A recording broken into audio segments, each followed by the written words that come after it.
ចាក្រមត្រៀមប្រុងព្រឹបប្រកួត Gettysburg រាជសីគុណខ្មែរគូទី7ដែលជាគូអន្តរជាតិដណ្ដើមសង្រវត្តរវាងកម្ពុជាដូមីនីកិនទឹកទី1 round 1ទឹកទី1 round 1 Gettysburg លើកស្ទួយកីឡាករគុណខ្មែរឡើងដល់កម្រិតពិភពលោក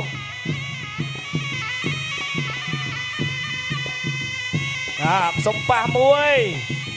បាទទាត់ជើងក្រោមអាយ៉ាចេញមុនបាទលើក1 2តែអត់ចេញទេ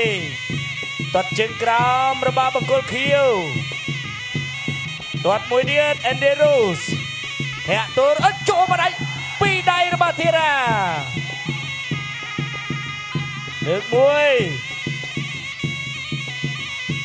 ឆក់ដៃមួយរបស់ Andy Rose ធាក់ទល់មួយរបស់ធឿនធីរ៉ាយ៉ាលោកចូលវាយតែមិនដល់ទាត់ជើងក្រោមរបស់ធីរ៉ាAndy Rose លោកចូលតែជើងក្រោមលើកជើងបាំងរង្វង់ប្រច័ណ្ឌរបស់ Andy Rose ធីរ៉ាចូលអត់ចូលទាត់ជើងក្រោមកាប់គល់រំជួយម៉ែទៅហើយកាប់គល់រំជួយម៉ែឆក់ដៃរង្វង់ប្រច័ណ្ឌទាត់មួយជើងរបស់ធឿនធីរ៉ាតែជើងក្រោមរបស់ Andy Roseទាត់ជើងក្រោម Andy Rose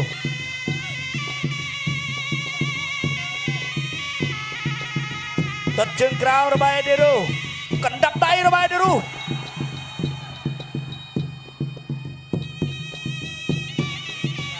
ញាក់មួយមិនអីទេ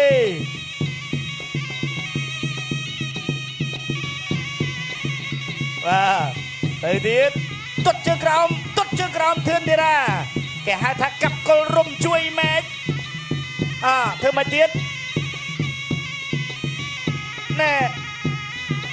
លើកជើងអត់ចេញដៃក៏មិនចេញមួយច្បាស់ធ្ងន់ធឿនធីរ៉ាពីរដៃរបស់នេះនោះណែប្រខាន់ពូសេឡាអាវុធសម្រាប់របស់ធឿនធីរ៉ាកែងស្ទាំងឆាបរបស់ធឿនធីរ៉ាបែកនៅទេទាត់មួយជើងរបស់ធឿនធីរ៉ាតែដៃរបស់នេះនោះពីរដៃរបស់នេះនោះចា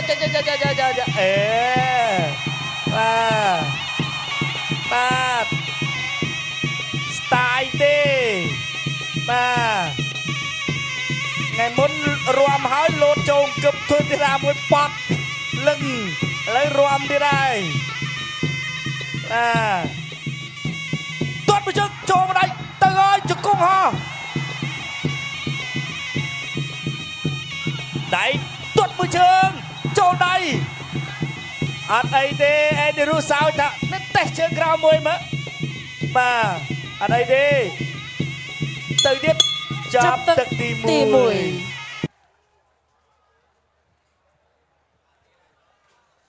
បាទលើនេះគឺបង្គោលខៀវហើយនិងបង្គោលក្រហមត្រៀមការប្រកួតសម្រាប់ទឹកទី2យ៉ាងណាគីឡូធ្ងន់យើងនៅស្រុកខ្មែរយើងពិបាករកគីឡូដែរបាទគីឡូចិត្តជាងនេះពិបាករកដែរ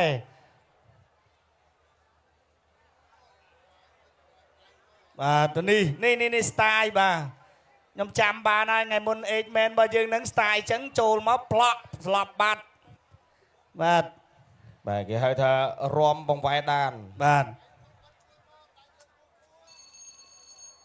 នៅទឹកចេញក្រៅ Gettysburg រាជសីគុណខ្មែរគូទី7ដែលជាគូអន្តរជាតិដណ្ដើមសង្រវត្តរវាងកម្ពុជាដូមីនីកិនទឹកទី2 round 2បាទឥឡូវនេះយើងចូលដល់ទឹកទី2ហើយធាក់មួយអូយបាទច្រត់អីសីមួយនេះប៉ាំងចូលរង្វង់ប្រច័ណ្ឌមួយដៃរបស់ធឿនធីរ៉ាទាត់ជើងក្រោមចូលកណ្ដាប់ដៃកែងរបស់ធឿនធីរ៉ាចាប់ជាប់ចាក់ជង្គង់របស់ធឿនធីរ៉ា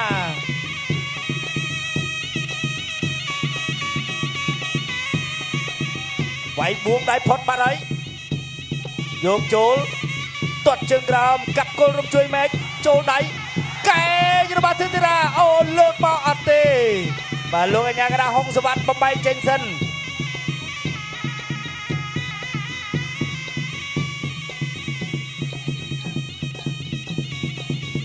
យកចូលទៅហើយអត់ទាន់ចេញទេឆេះមួយបាទកេះជើងទៅមកខាងមុខបាទហ៊ានតែកេះមកកែងទៅហើយកន្លែងហ្នឹងទាត់ជើងក្រោមមួយជើងមួយដៃចាប់ណែតោងឡើងបេះស្មឹកបាទបេះដូង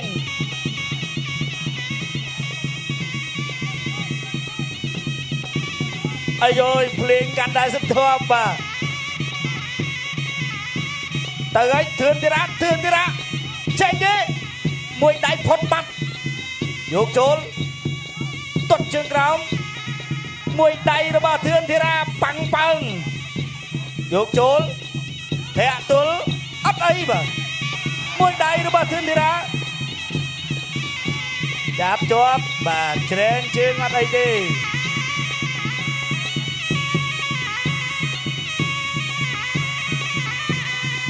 ដើរចូលបាត់ឆក់មួយអត់ដល់ប្រខាន់ពូសិលាមួយដៃក៏អត់ដល់ទៀត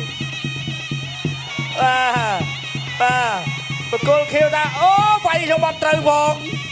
បាទបើត្រូវអត់មានពេលលើកដៃចឹងទេតែមិនអីទេបាទនៅសល់មកទឹកទៀតឯណោះឆក់បានពីរដៃរបស់បង្គោលខៀវទៅហើយទាត់មួយជើងអត់អីទៀតលើកខោមួយចូលវិញឆក់ដៃស្រាលទាត់ជើងក្រោមឬស្រុកភ្លឹបមួយដៃរបស់ធីរ៉ាអាយ៉ាតេះជើងក្រោមមួយវិញអត់អីទេចាក់ដើរគៀងបាទមែនទេសៅទេចូលដៃរបស់បង្គោលក្រមធឿនធីរ៉ាទៅហើយចុកទេចុក1 2 3 4 5 6 7 8 9 10បាទនេះហើយ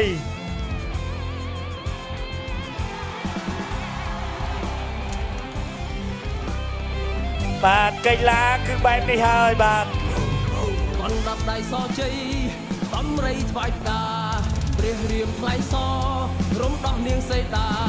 ហនុមានពុទ្ធភ្នំឈ្មោះហោទៅលើវេហាបាទអន្ត្រីសម្ដែងរត់អាយយទៅស្ទៀនឆៅពើហាបាទសុំជប់លេងចូល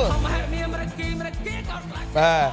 ឃើញខ្ញុំអាចប្រើអេអមរិនឲ្យសកតបានទេបាទសកតនេះហេបាទនេះរបៀបយឺតណែមួយកែងរបស់ធឿនធីរ៉ានេះគេហៅថាលេងពុទ្ធៅដៃពីគៀនអូបាទកន្លែងនេះក៏ថាចឹងវាយអត់ត្រូវផុតបាត់ហើយហ្នឹងកន្លែងនេះចូលពោះមួយអឹកកន្លែងនេះក៏ថាអូចំមែនចូលបោះមកកែងណែបាទកែងស្ដាំគ្រវីក្បាលថាបាទអេឌីរូសថាឈប់លេងចូលហើយអូយបាទនេះធីរ៉ាក៏មកថ្វាយបង្គំអរគុណដល់លោកគ្រូបាទអញ្ចឹងគឺកាលណាដែលដឹងគុណគ្រូជួយហ្នឹងគឺគ្រូជួយប្រហែលបាទអរគុណតោះឥឡូវនេះនៅសល់តែពិធីបំពាក់ខ្សែក្រវ៉ាត់បាទជូនដល់ម្ចាស់ខ្សែក្រវ៉ាត់បាទ Gensberg រាជសីគុណខ្មែរបាទនៅក្នុងថ្ងៃនេះតែប៉ុណ្ណោះបាទ Eddie Rose ថ្ងៃនេះបាទលើសគីឡូហើយចូលកែងរបស់ធីរ៉ាធ្ងន់ធ្ងរទៀតបាទកែងឆ្វេកែងស្ដែងស្ដាំមកបាញ់បាទកែងស្ដាំតែយ៉ាងណាកីឡាគឺបែបនេះហើយបាទហត់ដែរតាបាទអូហត់ដែរបាទគាត់ថាមិញពោះហ៎បាទពោះលេដល់ពេលគេខ្ពស់អត់វាយមុខគេលេងវាយពោះទឹកលេងវាយពោះវាយពោះគេមិនគេចុកដល់ពេលចុកគេអោនមកវាយក្បាលថែមទៀតលេងខូចគេតោះអរគុណប្រកោតទុនទីជូនដល់គណៈកម្មការបច្ចេកទេសប្រកាសលទ្ធផលជាផ្លូវការចាសសូមអរគុណកីឡាករបង្គោលក្រហមធឿនធីរ៉ាឈ្នះកីឡាករបង្គោលខៀវអបអរសាទរកីឡាករនៃប្រទេសជាតិកម្ពុជា